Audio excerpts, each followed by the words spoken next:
Bueno, queridos amigos, estamos acá en el Museo de Arte Contemporáneo Beato Angélico, hoy conmemorando a Luis Pazos, en una mesa redonda, en un conversatorio que hemos organizado con la familia de Luis y con uno de sus mejores amigos, Horacio D'Alessandro. La idea es recordarle a Luis con toda su maravillosa obra, todo lo que él nos legó y cómo trabajó tanto para cambiar el mundo.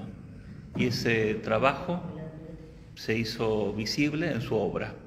Nos legó poesías, nos legó cantidad de pinturas, trabajos sobre objetos y también toda la labor como periodista. Así que habrá muchos puntos para trabajar, desde Editorial Perfil, no sé, desde la revista Gente, a trabajos de investigación periodística. Así que es una charla más que interesante, que la recomendamos y a partir de hoy la podrán compartir desde este medio.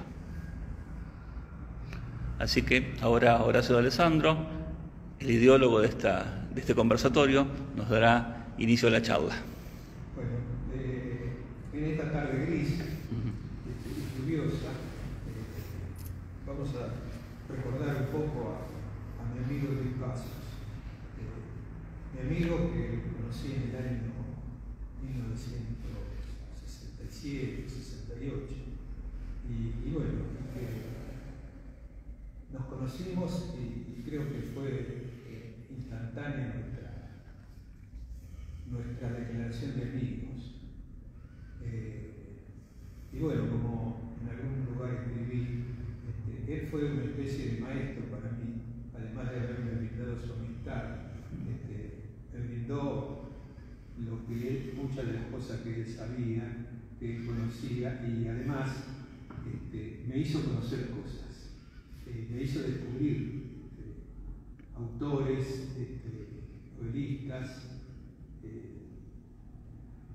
el arte antiguo. Hablamos mucho sobre el Bosco, hablamos mucho sobre cómo había hecho el Bosco para convencer a los curas de esa época para que no lo mataran después de pintar el Jardín de las Delicias. Me hizo conocer el realismo mágico latinoamericano y bueno, y tantas otras cosas. Cuando fuimos a Europa juntos en el año 74, que nos levantábamos temprano y salíamos a recorrer las distintas ciudades en las que estábamos para poder ver cómo era cada cosa en serio, o sea, como fuimos sin guías y sin nada. Entonces, bueno, nos levantábamos a las 7 de la mañana y salíamos rajando, no desayunábamos nada, y bueno, y fui así en París, fuimos a la Porte de Clignancourt, que es donde estaba el museo estaba ¿cómo se llama? El mercado de las pulgas. Y bueno, también fue así, hicimos en Londres, y hicimos después en Casablanca, íbamos a la Medina Vieja, metíamos en... ¿Y ahí se compró el saco ese exótico? No, el saco exótico se lo compró en Londres. Entramos un día que salimos, fuimos a ese viaje que hicimos a Europa, fuimos porque había una muestra en el Instituto de Arte Contemporáneo de Londres. Entonces Glusberg había organizado la exposición desde aquí, y entonces se organizó un charter para llevar a los artistas que iban a exponer ahí. Luis me dijo, ¿por qué no te venís? Total, el pasaje sale barato, y bueno, yo tenía plata en ese momento para eso, y bueno, y si preparamos una obra que se llamaba La Noche de San Juan, y que cuando la vio Glusberg montada, dijo, ustedes están en pedo, pero la van a poner esto acá.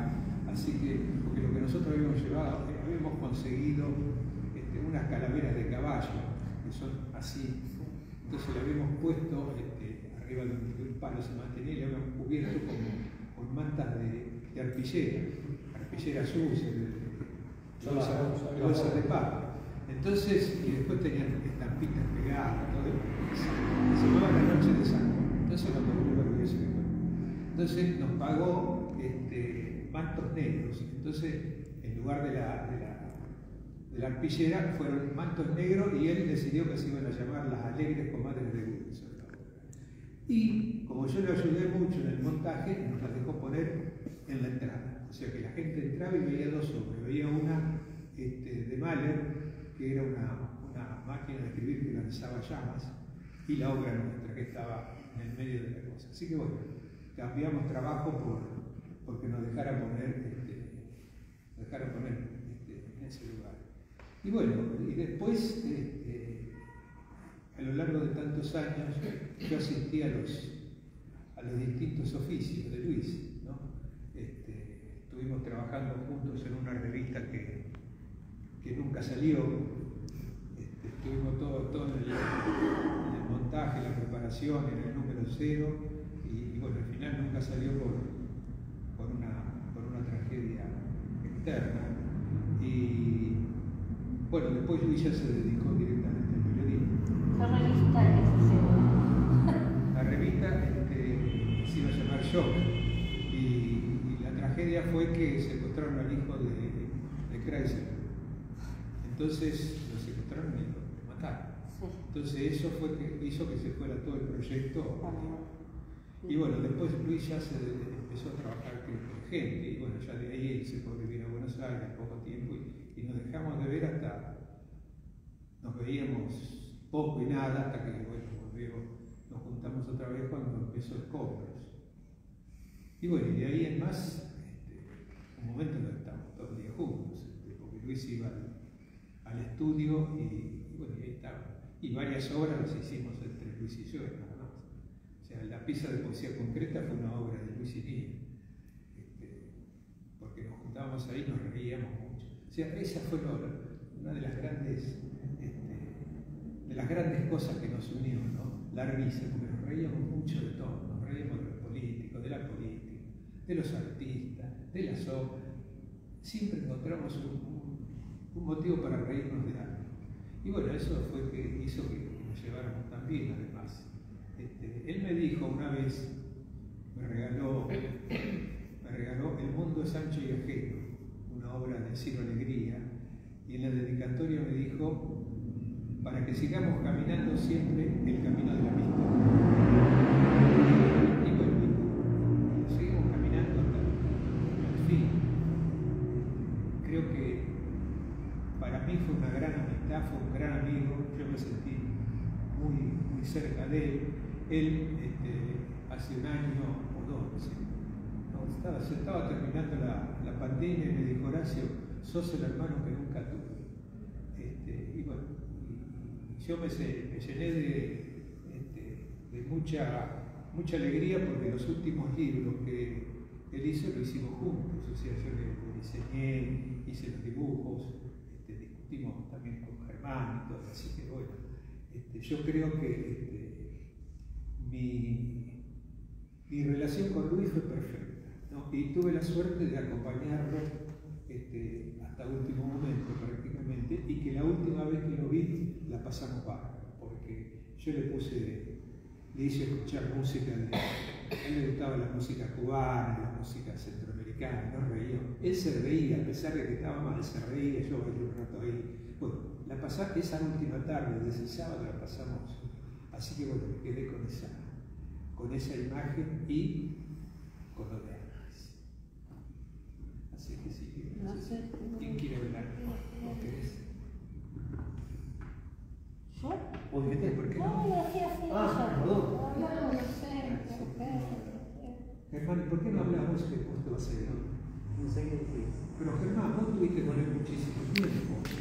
Vos fuiste compañero casi ideal que tuvo Luis, porque no sé si otra persona le hubiese acompañado de la forma que lo acompañaste vos, no solamente con tu presencia, sino con lo que sabías y con todo lo que lo ayudaste para realizar sus cosas, ¿no? Para escribir un montón de cosas. Vos estabas ahí, era como una extensión de sus manos, ¿no? Así que decimos algo. Estamos somos todos la Lo familia. único que puedo llegar a decir de Luis, siguiendo lo que decía Horacio, es un poco ayudar a Luis, un poco haciendo su extensión en sus manos, lo que no podía escribir. Y sin embargo, eso era lo interesante, porque por momentos siempre decíamos, si era por él, si no fuera por su enfermedad y sus años, creo que hubiera hecho mucho más cosas. Y a veces decía que él era una mente que no tenía cuerpo, y eso era lo más interesante de él, porque proyectaba un montón de cosas, se hacía entender como podía, pero ahora más o menos lo tenía que traducir, porque si era por él, digo, Luis, tenés que hacer que Horacio te entienda, porque si no medio va a ser difícil, porque no podemos ingresar en tu cabeza. Y él se imaginaba cada cosa que ahora es difícil de escribir, pero siempre que charlábamos era como sumamente interesante, porque si te dejaba llevar, te lograbas sumergir en un lugar donde vos podías extraer las mejores ideas, las novedades por ahí de lo obvio, que a veces es lo más difícil de conseguir. Y la particularidad de Luis, creo que destacaría eso, y que tenía esa capacidad de ver obras de arte en donde por ahí alguien veía que era un simple objeto. En esto que decía Horacio con las telas de arpillera, no sé, Gruber no se acuerda la palabra es esa porque lo dijo así, porque dijo ¿qué es esto que pusieron acá? Porque no les había parecido, les compró seda negra, les cambió el nombre, y Luis tenía un poco esa capacidad. Es más, en la casa, no me acuerdo el nombre que le había puesto a la obra, pero era una decoración que parecía un ojo. No me acuerdo si le había puesto como el inicio del mundo, no sé, algo del universo, pero una cosa delirante, pero era muy genial, porque ya se lo imaginaba que estuviera como arriba de una tarima, con una iluminación, un texto, y eso estaba, me parece, fuera de este plano, y una creatividad que era insaciable, como decía, que era la libertad para él. Así que no tengo más nada para decir. Bueno, antes que hablen los chicos, yo quiero agradecerle a Germán todo el tiempo que estuvo al lado de Luis. A veces nos peleábamos. Bueno, así son las convivencias. Pero yo nunca dejé, siempre se lo dije, y creo que lo sabe, que siempre sentí que era indispensable tanto para Luis como para mí. Todos los días teníamos, sobre todo al final, teníamos un rato para hablar acerca de Luis, de cómo lo veíamos, y nos preocupaba eso, que Germán señala como una virtud, que al final era como una preocupación, porque era como que su cabeza no paraba. Entonces todo el tiempo quería hacer más de lo que podía. Y Germán le decía, tenés que parar, ¿no? Porque era como que... Y un poco eso se representa en eso que él me dijo casi una semana antes de fallecer, que me dijo, me estoy muriendo. Yo compartí el otro día, yo le dije, ni se te ocurra. Y entonces me dijo, qué lástima con todo lo que tengo que hacer. Yo siempre pienso eso porque digo, a veces cuando uno a la mañana se levanta y no tiene ganas de hacer nada,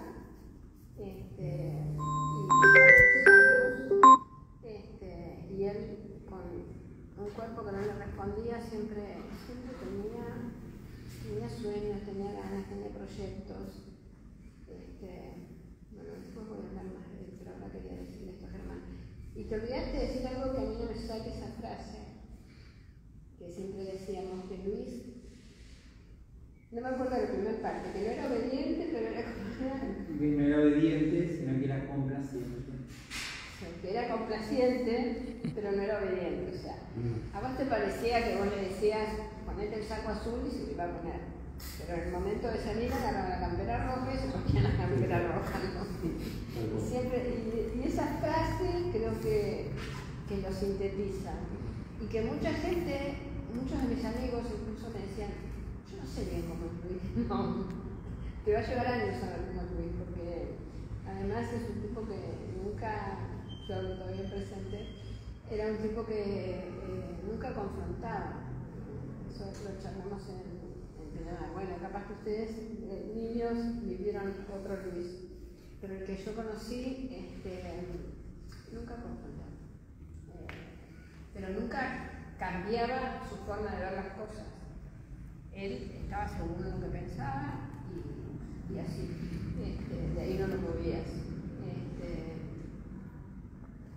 Y bueno, como yo siempre digo, nosotros tuvimos la suerte de ponerle inteligencia a un humor, fue impresionante. Bueno, bueno, yo trabajé con mi papá en cuanto a lo artístico, hicimos las redes sociales al final y eso es lo que más pude apreciar de lo artístico, ¿no? Él no quería dejar de estar conectado con la gente, con las personas, y creo que eso es un poco la esencia de Luis también. Si bien se pensaba todo el tiempo como individuo y sujeto, no podía sacarse de la cabeza el pensarse en comunidad en ese contexto, o sea, el sujeto en el grupo, en el plan social y demás. Y eso es lo que tenía muy marcado desde el lugar de hacer la diferencia y de transmitir a la sociedad algo diferente, algo nuevo, algo fresco. Entonces ya cuando el cuerpo no le respondía y no podía ir a los lugares, museos y demás, quizás cuando vio que con internet lo podía hacer, puso hasta las últimas fuerzas que le quedaban para lograrlo.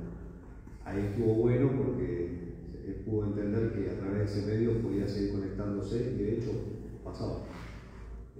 Así que fue lindo trabajar también ahí con papá de lo artístico. Siempre quería transmitir algo y grababa poesías que están todavía archivados y bueno, tenía una preocupación grande también por hacerle llegar a las personas eso. Y bueno, después yo no sé, así como Horacio vos contabas del lado de la amistad o de hermanos, bueno, yo estoy del lado del hijo y bueno, fue un padre excepcional, único. Un padre así te abre las puertas a cualquier tipo de dimensión paralela a la que nuestros sentidos pueden captar. O sea, no era un padre formal, no era un padre políticamente correcto. Su mensaje como padre era clarito: sé libre, al costo que sea. Y yo lo logré bastante, gracias a él. Pude romper bastantes cárceles, gracias al apoyo de él. De hecho, en un momento, ahora tengo 32 años, pero a mis 18 años terminé la secundaria y el mandato era claro: derecho a la universidad, ser abogado, contador, etc. Médico, lo que sea, y yo quería ser músico de repente. Catástrofe en mi casa, quilombo total, sobre todo para el linaje materno. Entonces mi mamá, preocupada, alterada por esta situación, lo llama a mi papá y le dice: vení a hablar con Manuel. Y yo le digo a mi papá: yo quiero ser artista, músico. Y él me dijo: bueno, pagá los costos y hacelo. Y me fue muy bien. Lo pude hacer gracias a que mi papá me dio el sí. No me encarceló, no me encerró, no me oprimió. Me dijo: hacete cargo de tu deseo y de tu sueño, ¿no? Y lo pude hacer muy bien. Y experimenté la libertad en la juventud y en la adultez la responsabilidad también, porque también me hablaba de eso. La importancia también de los números, de que lo material es una realidad que no se puede evadir. Ya cuando era adulto me lo dejó bien claro. Entonces me lo dio todo mi papá. Me dio la poesía, me dio el arte, me dio la responsabilidad y me dio la verdad, porque nunca se vendió como un farsante diciendo: soy perfecto, seguí mi camino, sino: mirá, yo cometí estos errores, traté de no hacerlos. Esto lo hice bien, fíjate si te sirve. Como padre, un sueño. Un padre con el que te internás a hablar 5 horas de política, filosofía, arte, griegos, egipcios, todo. No, la verdad que como papá, hoy soy el hombre que soy y estoy muy contento con lo que hoy puedo hacer, y es gracias a este padre. Y hasta ahora tengo también, pero mi viejo como padre excepcional. Ni hablar de tener un padre artista, ¿no? Así que bueno, puedo decir eso, aportar eso, y siempre lo voy a recordar como mi héroe un poco, como el hombre que me abrió las puertas a lo que hoy hago. Sensibilidad social full, sensibilidad artística full, poesía y registrar al otro, siempre registrar al otro. Así que bueno, gracias por este espacio que nos permite recordar a Luis de esta manera. Sí, para un segundo, Manuel, cuando eras chiquito y tu papá estaba a full en el periodismo, todo, ¿qué sentías? ¿Qué te decían tus amigos? ¿Sabían que tu papá era Superman, por ejemplo? Sabían. Iba a la escuela, ahí, no sé, 10 años, 9 años, 11 años. ¿Tu papá estuvo en la tele? Y yo, sí, me hacía cargo enseguida. Y era como, es lo que decís, Horacio, sí, era una especie de hombre magnífico. En el imaginario infantil, era como una cosa. O estaba en la tele de repente, no sé, periodismo hablando de. Che, ¿tu papá estuvo en el programa de.? Sí, la verdad que desde lo periodístico, casi heroico, ¿viste? Sí, porque además estaba, él nos contaba a veces las notas que tenía que hacer, eran increíbles, porque iba a hablar con gente imposible, ¿no? Sí, notas muy extrañas o de alto calidad también. Sí. Y desde tarde, cuando éramos chicos también, yendo a esa parte, por ejemplo, no sé, tenía 10 años también, una vez una obra de escombros, creo que fue, en Berazategui, cortaron toda la calle, colgaron unos carteles, cortaron en la calle, pusieron carteles, Manuel, esto es para que la gente dibuje lo que quiere expresar. Yo crecí así, ¿viste? No iba a la cancha, no iba al fútbol, iba a cortar una calle para que la gente exprese sus emociones. Y hoy me dedico al trabajo humano, con personas, tiene todo que ver, ¿viste? Entonces, impresionante. Desde ese lugar impresionante, gracias por recordarlo. Y Manuel, perdóname, en las redes que vos estás manejando, Sí. ¿seguís cargando esas grabaciones que tenés o pensás retomar momentos del pasado para seguir compartiendo? La verdad que no lo hemos hablado, o sea, no es algo que maneje yo exclusivamente, lo hacemos con la familia, también con Silvia, pero bueno, es un espacio de mucho respeto que no es mío ni de nadie, era de Luis, y cuando él estaba en día lo conversábamos, él estaba de acuerdo, y bueno, hoy veremos familiarmente qué decidimos el día de mañana. La verdad es que quisimos informar que nada, que nos despedimos finalmente, eso lo comunicamos, pero no es mi espacio, entonces veremos qué hacemos después con eso. Sí que estamos disponibles como familia para cualquier motivo de consulta que quieran hacer sobre Luis. Y bueno, mi papá estaba dedicado al arte, a las personas, a la conciencia, al desarrollo del alma humana, y todo lo que podamos hacer para favorecer ese deseo de mi papá, lo que está a nuestro alcance, lo vamos a hacer. Bueno, hola. Yo soy Guadalupe, la hija mayor de Luis Pasos. Vivir significa desobedecer, era una frase de mi papá que me quedó grabada para siempre. Así vivo yo. Yo voy a hablar de ahora para atrás. Voy a ir al revés, lo que significa la relación con el arte, con mi viejo, que bueno. Se me entrecorta la voz, que estoy muy emocionada. ¿Qué era? Mi viejo, bueno, se fue a otro plano, como decía Manuel, hace un tiempo, pero es impresionante lo que aún nos sigue dando. Voy a contar algo que me pasó hace poco, que justo lo venía contando en el auto, camino a mi casa, de mi casa a La Plata. Tuve una pesadilla, un sueño muy feo, pero eso que te levantas asustado, que no podés. Y mi papá tenía un tema, bueno, importante con la religión, la Biblia. De hecho, antes de morir, un día, yo, la verdad es que no, pero soy muy respetuosa. Y una de las veces que estaba mal, que iba y venía, me acuerdo que se levantó para leer la Biblia. ¿Se acuerdan que estuvo sentado con nosotros en la mesa leyendo pasajes de la Biblia? Pero se levantó de la cama y tenía una lucidez y una fortaleza como el Luis de siempre. Fue un momento mágico, impresionante, la verdad que. Y bueno, me quedó muy grabado y tengo esta pesadilla re fea hace pocos días y le digo, empecé a pensar, papá, ayúdame, papá, ayúdame, y me empiezo a persignar en el sueño y me desperté, tipo, nada, sintiendo que él me acompañaba. Y cada vez creo más en que le hablo y coso y me escucha. Nada, eso.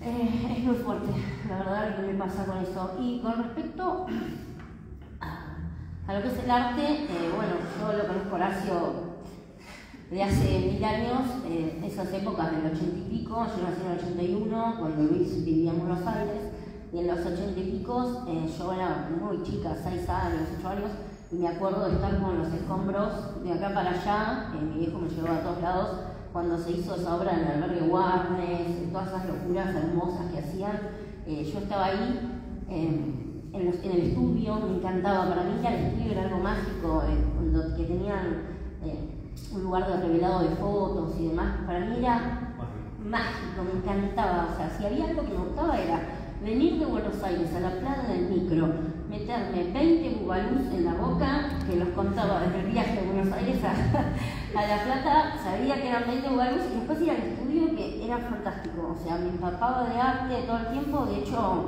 bueno, parecido a mi hermano, terminé el secundario, mi mamá quería que me vaya a trabajar a una oficina o un ministerio, y no sé, y yo quería ser artista plástica, obvio. Y bueno, empecé a estudiar en el IUNA, Bellas Artes, mi viejo siempre me apoyó en eso y bueno, nos quedó pendiente una obra que la logramos armar en su momento, que se llamó Cuerpos Encontrados, que Manuel participó también en unas fotos que tenían una carga social muy importante, también, bueno, voy a parafraseando todo lo que dicen, que es verdad todo, pero nos quedó pendiente eso, que siempre lo charlábamos y decíamos las fotos originales las tengo yo. En algún momento me gustaría hacer un homenaje con eso y hacerlo, pero tuve muchos años de estar cerrada al arte, con mucho dolor, y en algún punto ahora siento que puedo hacerlo. O sea, quería decir más cosas, pero no sé, bueno, no sé. Contar algo de cómo es como abuelo. Me pasa que estos días que están tan revolucionados políticamente y todo eso, me hubiera gustado sentarme, hablar con papá y contarle todo lo que pasa, lo que está pasando, escuchar su opinión, como dijo Manuel, esas charlas de horas y horas, y decirle, che, hijo, ¿qué opinas de esto? Y él me hubiera dicho, está todo bien, hijita, hay que seguir para adelante, y que él iba a estar para ayudarnos. Como, bueno, voy a contar otra cosa personal. Estuve haciendo como unos papeleos de la FIP, viendo egresos e ingresos, y todo lo que me ayudaba mi viejo era impresionante, a nivel económico, a nivel emocional. Cuando tuve cáncer, no nos pudimos ver por cuestiones de que él estaba enfermo y no podía viajar, pero siempre ahí me ayudó un montón. Y yo tengo 2 hijas, Gala y Bianca, que bueno, no pudieron venir porque una está en el campamento, la otra está en la facultad. Las 2 son artistas, o sea, más legado que eso no puede haber. Y como abuelo, nada, o sea, mi hija más chica cumple años el mismo día que mi papá, una cosa de loco. Y la verdad que la cuidó como si fuera su propio padre. Ese era el sentimiento. Nada, hemos tenido nuestras diferencias como todas las familias, como todos los padres y los hijos, pero mi corazón siempre va a ser el mejor padre del mundo, lo sigue siendo y lo va a ser hasta que yo vaya a su encuentro nuevamente. Así que bueno, este momento es hermoso porque siento que estamos los íntimos, no importa, no tenemos que ser 50, ni 70, ni 2000, esto es algo muy emocionante, muy hermoso. Yo la verdad que pienso en mi viejo todos los días, o sea, le decía a mi hermano, no hay un día que no me despierte o no me acueste pensando en Luis. Así que bueno, nos ha dado mucho, nos ha dejado mucho y nos lo seguirá dando, creo yo. Nada. Yo adhiero al mejor padre del mundo, fantástico también, y nunca me he imaginado tampoco. No, un padre único, impresionante. Así que bueno, artista, humano, amigo, hermano, padre y abuelo, ejemplar, realmente humano. esposo. Mira, ahora cuando estaba hablando de Guadalupe, recordé que varias veces Guadalupe fue a una casita que yo tenía el fin de semana y jugó con mi hija. Me encantaba esa casa. Otro lugar que recuerdo con mucho cariño. Mi hija, como era chiquita, era más chiquita. Oriana. Le decía Guadalupe. Viene Guadalupe. Y jugaron mucho, o sea, mirá, bueno, fue la primera hija de Luis, así que mirá si lo conozco. Y me recordó, además, que a pesar de que en ese momento Luis vivía en Buenos Aires, nos seguimos viendo, porque recuerdo que haber ido, Guadalupe estaba en la cuna todavía, y haber ido a la casa de Luis, y bueno, y seguir nuestra relación, hablando siempre de muchas cosas, ¿no? En general hablamos mucho de arte, pero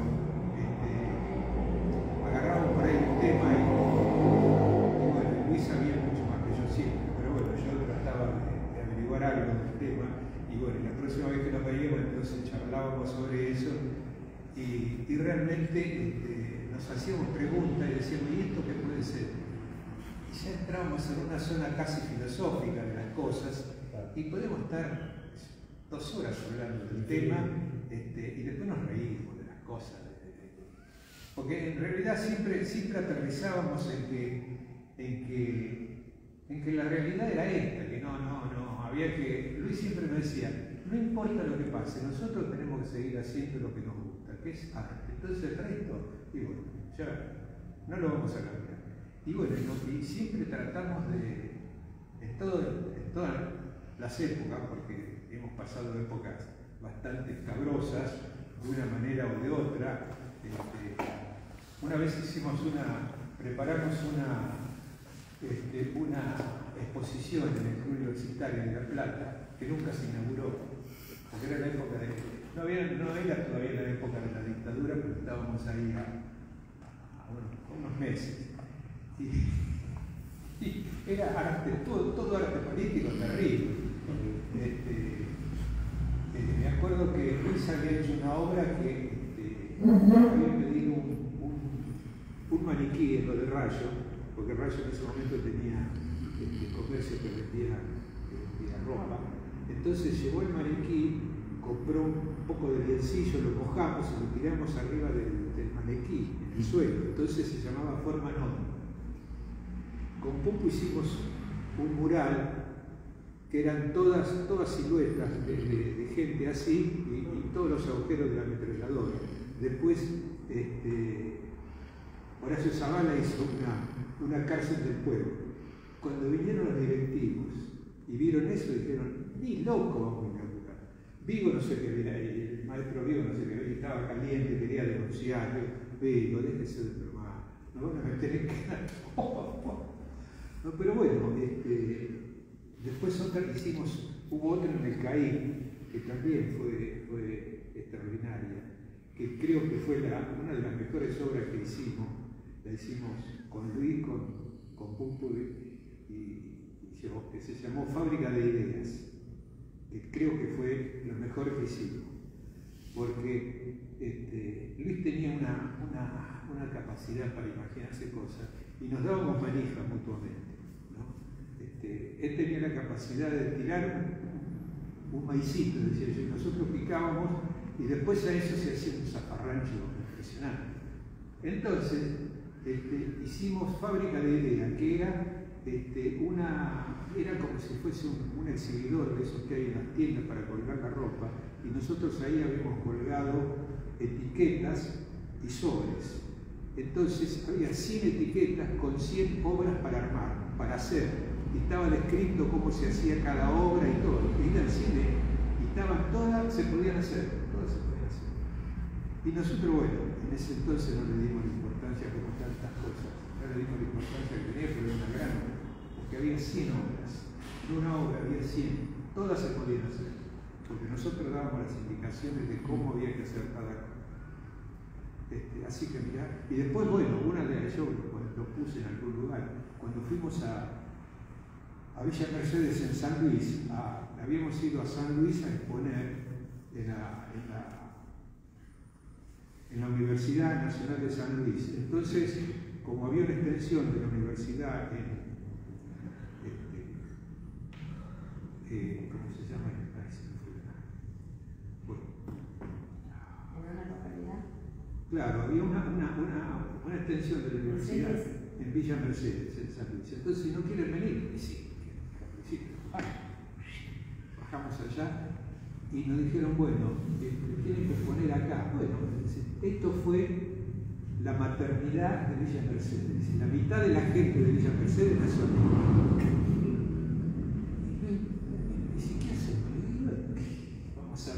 Y bueno, ahí nomás nos imaginamos, dijimos, mira, podemos hacer así, bueno, Y bueno, con alguien que nos ayudó. Entonces, en los lugares era una cosa que se abría como en dos salas, donde habían estado las camas, pero no había nada. Entonces colgamos como si fueran sogas de ropa, y ahí colgamos las fotos de las pancartas y fotos de otras cosas, y en el otro lugar pusimos los objetos. O sea que nos hemos reído. Bueno, siempre nos reímos. Siempre. Cuando fuimos a Olavarría, que yo también se lo he reportado, el Museo de Olavarría es medio cuadrador. Entonces las obras estaban como un gran pasillo. Y Luis iba hablando y la gente iba atrás, ¿no? Como el flautista de Hamilton, ¿no? Extraordinario, porque Luis lo llevaba como si lo llevara de un hilo así, y simplemente iba contando las obras, pero tenía una cara. En Mar del Plata pasó lo mismo. Y en Mar del Plata estábamos en la casa de Victorio Campo, en la casa de verano de Victorio Campo. Y yo viví ahí, me quedé la noche ahí, porque tenían una casita que era que había sido, ¿no? que había sido del casero. Entonces yo me quedé a dormir ahí. Esa fue otra cosa, porque fuimos ahí, no sé cómo mierda. Entonces nos poníamos con eso, ¿qué hacemos? Y ahora y ya. O sea, nos dábamos manija mutuamente. Entonces, cuando nos poníamos a inventar cosas, pues no podemos hacer. Y tantas cosas que quedaron en el tintero que nunca pudimos hacer. Había una de las obras que habíamos imaginado era hacer huellas del tigre que cruzaran por el medio de la sala del museo, que se subieran a la pared. Esa era la obra. Bueno, era un auxilio. Incluso muchas veces empezábamos con una pequeña cosa, le decía, mirá, ¿te parece? Yo decía, mira, y si le ponemos, y bueno, ya, ahí ya los zafarrachos, explotaba todo. Mucha cabeza, ¿no? Sí. Mucha lectura también. Sí, hemos hablado nos hemos reído muchas veces, no reído, sino decir cuál es la verdadera Biblia, porque en definitiva,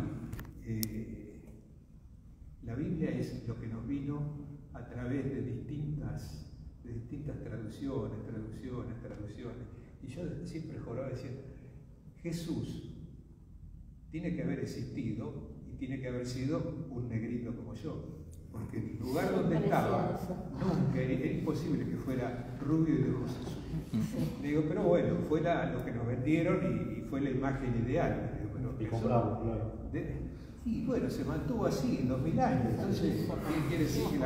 Que la publicidad fue eficaz. Pero nosotros nos reíamos porque decíamos, tiene que haber sido morochito, chiquito, porque no había tipos grandes ahí. Y bueno, y fue eso. Pero bueno, ¿a quién le vendían eso? Así que bueno, la risa fue una compañera permanente. Sí, con Luis, a él le encantaba reírse, le encantaba la alegría. Cuando nosotros nos conocimos, me acuerdo en la primera etapa que nos bajábamos a Pinamar, que conocíamos al departamento que tenía mi hermano, nos íbamos medio escondidos porque Luis no tenía resuelta alguna situación. Y entonces, no era cuando mamá de Y por suerte no me tocó a mí ese lugar. Pero bueno, como me dijo un amigo, vos no te preocupes de ser la primera, preocupate de ser la última. Claro, obvio. Porque yo le conté a un amigo,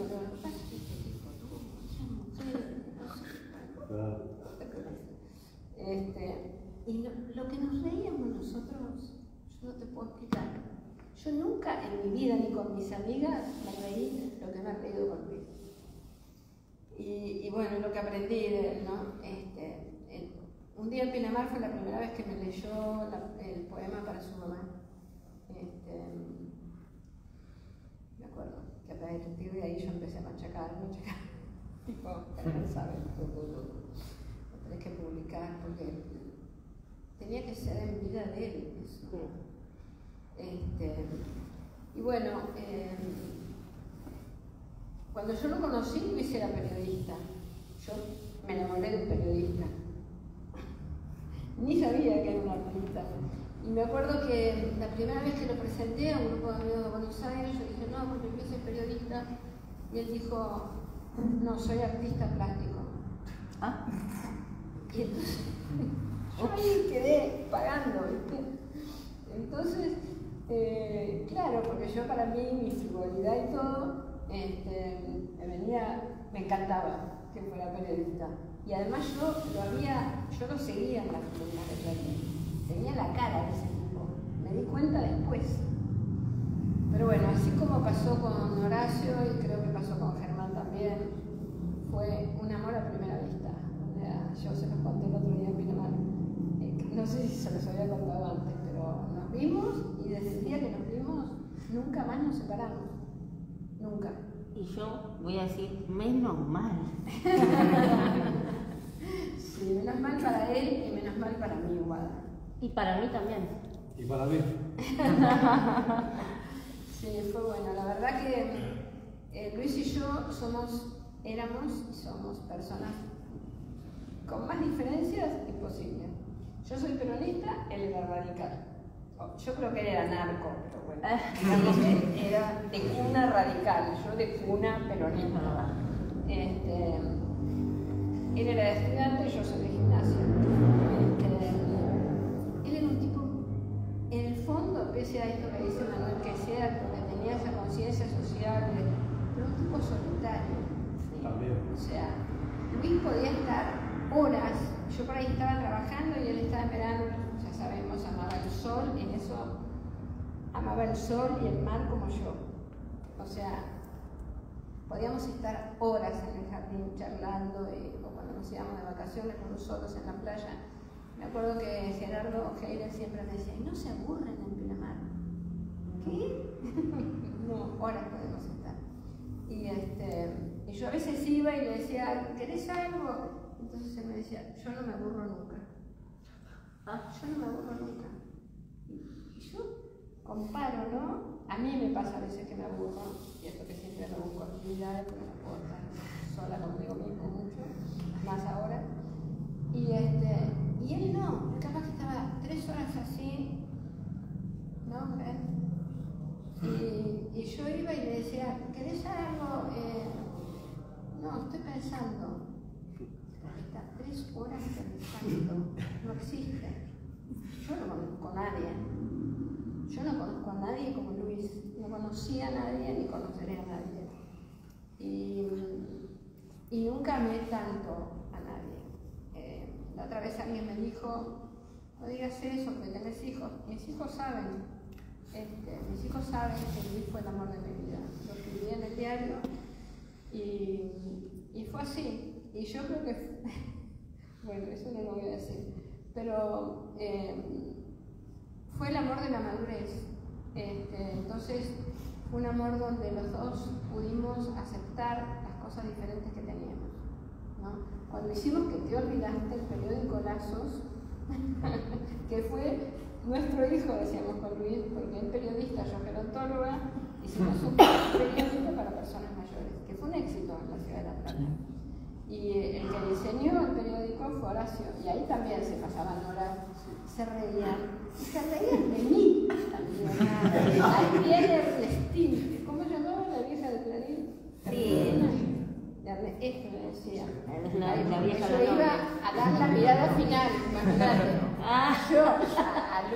el periodista de acá a la China y Horacio el diseñador de acá a la China. Y yo iba y miraba el diario y siempre con mi ojo de maestra veía algo así, o no sé qué, o alguna cosa medio viejista, decimos ahora. Y entonces le decía, che, no, eso. Entonces él me cargaba. Y decía, ahí llegó a Argentina. Sí, vos me dijiste una vez, Horacio es un estoico. Habíamos quedado cualquier hora laburando para que el diario llegara a tiempo, no sé. Sí, porque yo le mandaba algo a último momento, o cambiaba algo. Así que, y Luis y Horacio, pero se quedaban, a veces le llevaba pizza, ¿te acordás? Sí, nos quedábamos. Se quedaban hasta cualquier hora trabajando y riéndose y bueno. Nos reíamos de una de las colaboradoras que no sé qué, cuando venían las notas y Luis las agarraba y la leíamos y nos reíamos de lo que decía, que después Luis lo tenía que acomodar un poco. Entonces nos acordábamos de que cuando estaba en Gente, cuando Luis trabajaba en Gente, Gerlum era el director. Entonces él me contaba, Luis, decía, por ahí Gerlum decía, Chiche decía, Paso que vení y agarraba una nota que le habían dado recién sin tomar, pasarlo al castellano. El que lo había escrito estaba ahí enfrente. Ah, sí.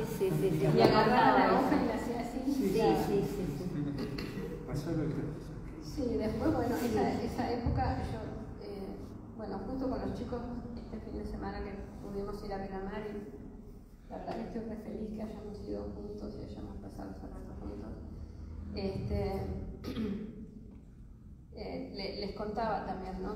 Todas esas, de qué manera vivió el periodismo y también cosas jodidas, ¿no? Que sufrió y que hasta el último día lo persiguieron. De algunos de esos periodistas malos, para no decir únicamente lo que me saldría a decir ahora. Porque Luis era un tipo, lo dije el otro día, de una generosidad impresionante. Germán le escondía las cosas para que no las regalara. Y Luis a la noche me decía, ¿dónde están las cosas? ¿Dónde están las cosas? Bueno, mañana cuando venga Germán, yo ni sabía dónde las ponía, las llevaba arriba, se las ponía bien alta, porque de repente venían chicos, venían jóvenes. Otra de las cosas de Luis, siempre le gustaba estar con jóvenes, ¿no? Y los jóvenes se sentían como el flautista también, ¿no? Luis se sentaba en un lugar y al rato, ¿te acordás? Hemos ido a museos y al rato había 10 jóvenes alrededor hablando con él. Y bueno, era un seductor impresionante, no solo de mujeres, de jóvenes, de hombres, de cualquiera. Él ¿no?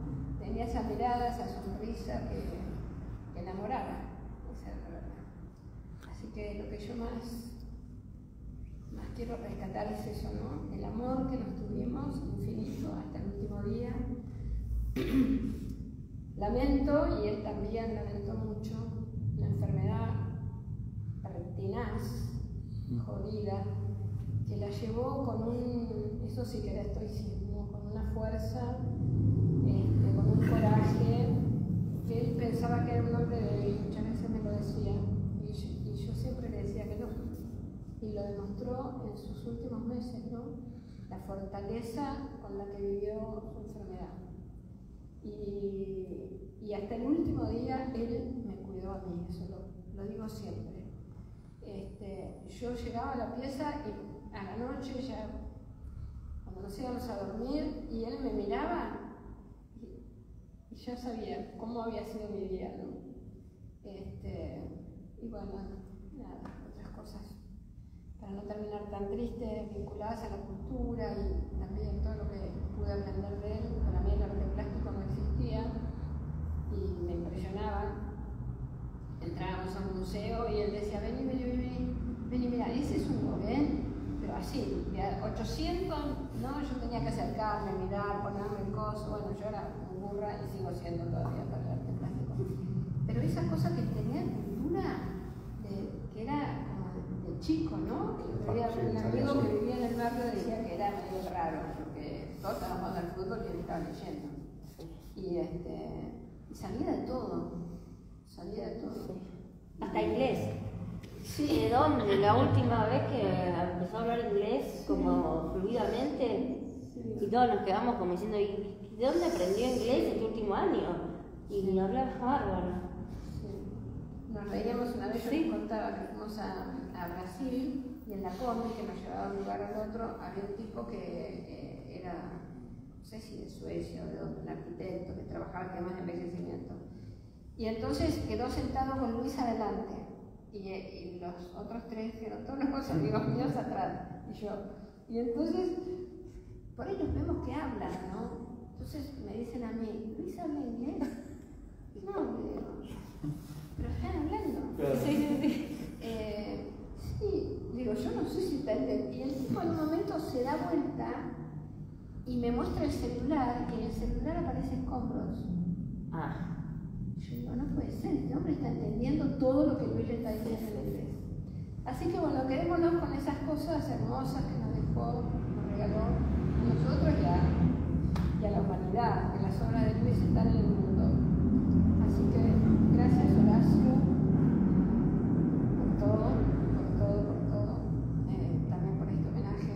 Gracias a Germán, que nos acompañó tanto, como lo acompañó a Luis, pero lloramos juntos también. Y bueno, ustedes por venirse. Todos, gracias.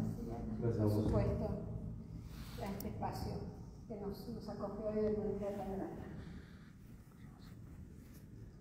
Bueno, creo que seguramente nos ha quedado en el tintero muchísimo para hablar de Luis porque es inagotable, pero me siento contento de que nos podemos reunir para charlar de él, ¿no? De alguna manera hemos tocado un poquito cada faceta de alguna de las cosas que hizo, porque sus facetas fueron infinitas. La primera, cuando fuimos a Europa juntos, él estaba en sociedad con otras personas que tenían una tienda que vendía ropa, se llamaba Superman. Entonces cuando llegamos a Londres, que era la primera parada, cuando tenés que llenar la ficha esa, ¿sí? Dice, y yo voy a poner que soy comerciante. Y yo me puse comerciante. Era así, y nos reíamos, o sea, tenía esa salida, sí, pero sí. Cuando se compró el abrigo ese todo peludo y todo. Entramos a un bolichón, era una tienda medio extraña, no era una tienda. Y lo vio, se lo probó, y dice, ya está. Se lo puso, salió así, pero la tienda salimos así. Ese Gamural me abrigó un montón de noches a mí, así que sí. No quería decir nada más que eso. Yo quiero agregar algo. Como dijo Horacio, podríamos estar hasta mañana, pero solo una anécdota de lo que decía de la seducción de papá, así que eso. Si yo tenía una novia, lo primero que hacía era llevarla con mi papá, y ya quedaba bien. Sí. Ya se enamoraba. Sí. Ninguna podía quedar, tu papá queda y ya está. Bueno, gracias Walter por brindarnos el espacio, el tiempo, y bueno, y esta es el grupo familiar de Luis. Hermano incluido. Hermano mayor, sí. Así que bueno, muchas gracias a nuestro público, ¿no? A Bonnie, a mi amigo Pato, y a Tiki, que es mi compañero, que me acompaña en todo. Entonces, nos han acompañado entonces en este pequeño homenaje a Luis Pasos. Gracias, Horacio. Bueno, no, gracias. Es lo que queda, es lo que queda de Luis. Nosotros somos lo que queda de Luis y su obra. Él era el artista de lo que queda, ¿no? Sí, totalmente. Así que fue un cierre perfecto.